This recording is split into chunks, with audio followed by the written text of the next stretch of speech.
Hello friends, this is Saishwar friends. Video చేయకైతే మస్తు అంటే మస్తు రోజులు అవుతుంది. వీడియోస్ చేయక టైం దొరకట్లేదు అండ్ నాకు కూడా ఇంకా ఎలా చెప్పాలి, ఒక్కసారి ట్రై చేస్తూ ఉంటే వీడియో చేస్తూ ఉంటే నాకు ఇంట్రెస్ట్ అనేది వస్తుంది. నేను వీడియో చేయట్లేదు కాబట్టి నాకు ఇంట్రెస్ట్ కూడా రావట్లేదు వీడియో చేయడానికి. సో ఈరోజు ఈ వీడియోలో మీ ముందుకు వచ్చాను. ఒక విషయాన్ని మీతో షేర్ చేసుకుందామని. విషయం ఏంటంటే బోరింగ్ టాపికే ఖచ్చితంగా, ఎందుకంటే అందరికీ అందరు చెప్తూనే ఉంటారు ఏడేది నష్టం పెడుతున్నట్టే అనిపిస్తుంది. బట్ అది ఫ్యూచర్లో మనకు చాలా ఎఫెక్ట్ అయ్యే ఛాన్స్ ఉంది. ఏంటిదంటే పొల్యూషన్ గురించి మాట్లాడడానికి వచ్చాను. మన ఇండియాలో ఎక్కడ చూసినా కానీ, ఏ రోడ్ల వెంబడి చూసినా కానీ, ఏ ఇంటి ముందు లేదా ఎక్కడ చూసినా కానీ ఖచ్చితంగా కవర్లు, ప్లాస్టిక్ కవర్లు, ప్లాస్టిక్ బ్యాగులు, చెప్పులు, ప్లాస్టిక్ బాటిళ్ళు ఇవన్నీ కనిపిస్తుంటాయి. ఒకసారి కావాలంటే మీరు మీ ఇంటి చుట్టుపక్కల చూస్తూ ఉండండి, ఏదైనా రోడ్ పైన కూడా చూస్తూ ఉండండి. ఇలాంటివి ఖచ్చితంగా మీకు కనిపిస్తూనే ఉంటాయి. సో ఇప్పుడు నేను కొన్ని ఫొటోస్ అండ్ వీడియోస్ చూపిస్తాను. ఆ వీడియోస్లో మీకు కొన్ని కంట్రీస్, అంటే అన్ని కంట్రీస్ కావు, కొన్ని ఆఫ్రికన్ కంట్రీస్లో కూడా మనలాంటి సిచ్యువేషన్ ఉంటుంది. ఎందుకంటే అక్కడ గరీబ్ దేశం, వాళ్ళకి ఎడ్యుకేటెడ్ పీపుల్ కాదు, వాళ్ళు పొల్యూషన్ వాళ్ళకి తెలియదు. సో వాళ్ళు కూడా చెత్త అంతా బారేస్తూ ఉంటారు, అంతా పొల్యూట్ చేస్తూనే ఉంటారు. అది ఫ్యూచర్లో వాళ్ళకే దెబ్బ అవుతుందని వాళ్ళకి తెలియదు.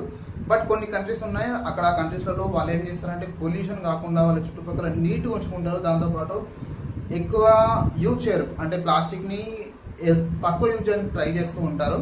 సో అలాంటి కంట్రీస్ మీకు కొన్ని ఫొటోస్ కానీ నాకు దొరికితే వీడియోస్ కానీ ఇప్పుడు ఈ వీడియోలో మీకు మధ్యలో కనిపిస్తాయి. దాంతోపాటు మన ఇండియాకి సంబంధించిన కొన్ని ఫొటోస్ అండ్ వీడియోస్ కూడా నేను పెడతాను. అంటే బేసిక్గా నేను రికార్డ్ చేసిన వీడియోస్, నేను ఇంటర్నెట్ నుంచి తీసుకొచ్చిన వీడియోస్ కాదు ఇండియాకి అయితే. ఎందుకంటే చాలా ప్లేస్లో నేను రీసెంట్గా ఒకసారి ట్యాంక్ బండ్ పైన వెళ్ళాను నైట్ పూట. నాకు నైట్ రైడ్ చేయడం బైక్ పైన ఇలాంటి కొంచెం ఇష్టం. అందుకే నేను రీసెంట్ ఒక 20 డేస్ బ్యాక్ నైట్ రైడ్ కానీ ట్యాంక్ బండ్ పైకి వెళ్తే అక్కడ ఒక గ్రూప్ ఆఫ్ పీపుల్, ఒక 2-3 అమ్మాయిలు, 4-5 అబ్బాయిలు వచ్చి ఒక కేక్ కట్ చేసుకుని, పెద్ద కేక్ తీసుకొచ్చి కట్ చేసుకుని దాన్ని కట్ చేసి అది తింటారా అంటే తినుడు కాదు, కట్ చేసి మొక్కలు పూసుకొని ఆ చెత్త, కేకు, ఆ కవరు, ఆ బాక్స్ అదంతా ఆనే పడేసిపోయారు. అంటే అది ఎవరు తీస్తారు అసలుకి? అది గవర్నమెంట్ ఎందుకు తీస్తారు? గవర్నమెంట్కి ఏం అవసరం తీయాల్సిన అవసరం ఉన్నది? అంటే అసలు ఏమనుకుంటారు అసలుకి? కొంచెం అలా సివిక్ సెన్స్ అనేది ఉండాలి కదా. అంటే ఆల్మోస్ట్ ఇప్పుడు నేను వాళ్ళని క్వశ్చన్ చేస్తే వాళ్ళు ఏమంటారు అంటే, మేమెందుకు ఎత్తాలి, గవర్నమెంట్ వాళ్ళకు జిహెచ్ఎంసీకి డబ్బులు వస్తాయి కదా, వాళ్ళు మేము ట్యాక్స్ కొడుతున్నాం కదా, వాళ్ళంతా చెత్తను జమ చేసి తీసుకెళ్ళి బయట వారిస్తారని అంటారు. బట్ అది ఎక్కడికి వెళ్తుంది? ఏదో ఒక డస్ట్ డంపింగ్ యార్డ్కి వెళ్తుంది. ఆ డంపింగ్ యార్డ్లో చెత్త ఇలా పేరుకుపోతూనే ఉంటుంది. అండ్ ఇంకొక విషయం ఏంటంటే, గవర్నమెంట్ జిహెచ్ఎంసీలో పనిచేసే వాళ్ళకి ఏం అవసరం? వాళ్ళకు జస్ట్ ఒక 10,000 లేదా 12,000 శాలరీ వస్తుంది. ఆ శాలరీ కోసం మీద ఓడుస్తారు, తీసుకుపోయి వేసేస్తారు.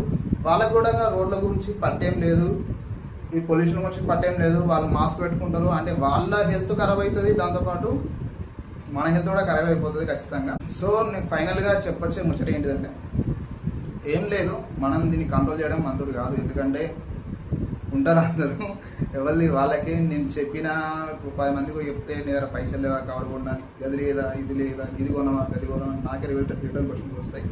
బట్ ఈ వీడియో చూస్తున్న వాళ్ళు ఎవరో ఒకరిద్దరు ఎడ్యుకేటెడ్ పర్సన్స్, అంటే వాళ్ళకు కొంచెం అనిపించి, అంటే ఇది వేస్తే ఇలా పొల్యూషన్ అవుతుంది, ఒక్క కవర్ తగ్గినా, ఒక బాటిల్ తగ్గినా అని, అది కొంచెం బెటర్. ఇట్లా మనం ఒక్కొక్కరుగా అలా వెళ్తూ ఉంటే, ఇప్పుడు కాకుండా ఒక 10 years తర్వాత కానీ ఎడ్యుకేటెడ్ పీపుల్ కొంచెం తెలివి తెచ్చుకొని ఇలాంటివి చేయకూడదని చెప్పి వాళ్ళు అనుకొని కొంచెం తగ్గించుకుంటూ వెళ్తే ఈ చెత్త అనేది తగ్గుతుంది, పొల్యూషన్. మీరు ఫుడ్ పారేయండి, అది ప్రాబ్లం కాదు. అంటే పైసలు ఉన్నాయని కాదు, ఫుడ్ ఏంటంటే ఫుడ్ కలిసిపోతుంది.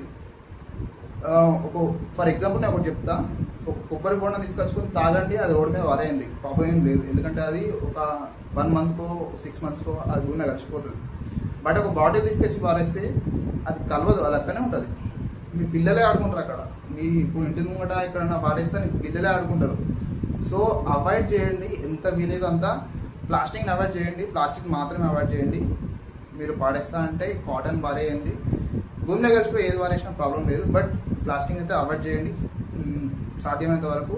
ఎక్కడికైనా గ్రోసరీ స్టోర్ కానీ కూరగాయల మార్కెట్కి వెళ్ళినప్పుడు ఒక సంచి పెట్టుకెళ్ళండి. పాసిబుల్ అయితే, ఎందుకంటే మనం బిజీ లైఫ్ నాకు కూడా పాసిబుల్ కాదు, బట్ ఎంతో కొంత 100 కవర్లు ఇసుకొచ్చే కూడా ఒక 10 కవర్లు తగ్గించినా కానీ కొంచెం బెటర్ అని నా ఫీలింగ్ అంతే. సో వీడియో నచ్చితే ఖచ్చితంగా ఒక లైక్ అయితే చేయండి, ఎందుకంటే నా కోసం కాదు మనందరి కోసం చేసిన వీడియో. By by.